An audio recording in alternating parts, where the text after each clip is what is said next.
What is going on, everybody? Welcome to Money Hungry. My name is Zach. And I'm Kim.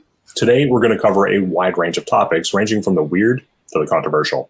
Speaking of controversial, so we're going to get right into the topic of today. So I got an order on DoorDash the other day that I actually thought I would share with you guys because a new feature that is basically for the driver and for the customer rolled out in my area. And I actually wanted to see if you guys had it roll out yet to your area as well. So I got an order the other day, and it was regular diamond order, which, by the way, diamond just came to my area like 2 weeks ago, so it's new, but $7.75, no ad sign, so it was supposed to stay $7.75. So got the delivery, dropped it off, and it went up to $12.75. I'm like, hello, that's awesome.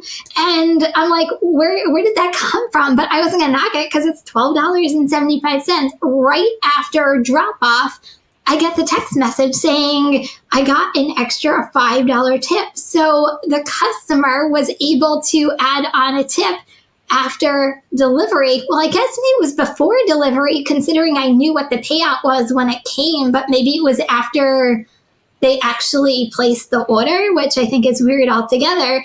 But I was happy. I got an extra $5. Who wouldn't be happy about $5? But I'm like, ooh, this is a new feature. One of probably many tests that DoorDash does. But as a driver, I was happy about it. Have you seen this in your area yet? So, okay. I've got some thoughts about this. My market was actually one of the first in the entire country to get the Diamond Zone. I got it months before most markets did. So I got the chance to reset my acceptance rate, which they never ended up actually resetting my acceptance rate. They just tossed me into the program and said, best of luck. So let's analyze this order quickly. So it is 2 items, 1.5 miles for $7.75. I mean, obviously, that's not a bad order to begin with, right? I probably would have taken that, assuming that it's not some really slow restaurant.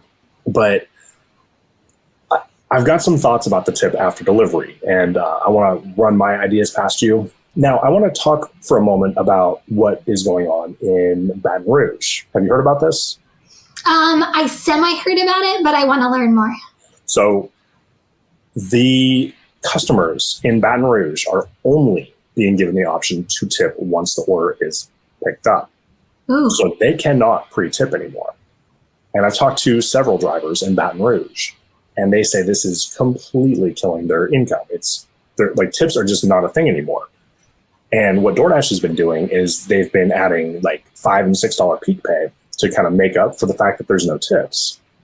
But realistically, how long is it before that $6 peak pay becomes $5 and then $4 and then $3, so on and so forth? But I'm thinking from a business perspective that to me from DoorDash, like that makes no sense. Why would you not want the customer to tip? Because it's not coming out of their bottom line. It's coming out of the customer's pocket, where DoorDash is now throwing peak pays at people and at drivers to get them delivered. So they're now losing money opposed to the customer actually paying the tip. Like business wise, like to me, that's not good business. So I see it differently. I'm assuming that you've ordered from DoorDash before, right? Yes. That is expensive, right? It is. You're going through and you're selecting your items that you're ordering, and you're like, okay, it's only like $22. You know, I'm going to feed me and my kid for $22, right? But then you get to the checkout screen, and it's like, oh wow, that's not actually $22. It's like $43. Mm-hmm. So, in my opinion, what DoorDash is trying to do is limit the sticker shock with adding additional cost to the customer with tips.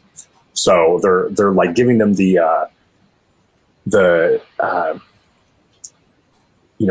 giving them the don't feel bad, you can do it after option, knowing that most customers probably aren't going to.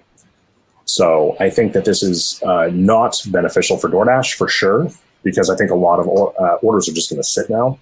Yeah. But it's definitely not beneficial for drivers, in my opinion. Yeah, like I said, I like to be positive as much as I possibly can, but I can definitely see the downfall in, like, I feel like it's the age-old debate, customer versus driver. I feel like we're always, kind of debating each other. The customer who they're going to tip whatever they want to tip, even if they don't tip at all. Like, they're still going to do whatever they want to do. They're not going to be okay with someone forcing them to tip or a specific amount. No one likes to be forced to do something, but on the same time, it's now forcing the driver really not to get a tip either. So, yeah, I'm not a big fan of no tip prior. I just think it could end in a disaster, not for the customer. The customer's just not spending the money, but for the driver, you can really lose some major income, especially if, we're all in this to make money. We're all in this to do, whether it's full-time, part-time, like, our goal is to make money. We're not Meals on Wheels. Yeah. Oh, a moment ago, you said it's the classic driver versus customer. I feel like that perfectly brings us into our next subject.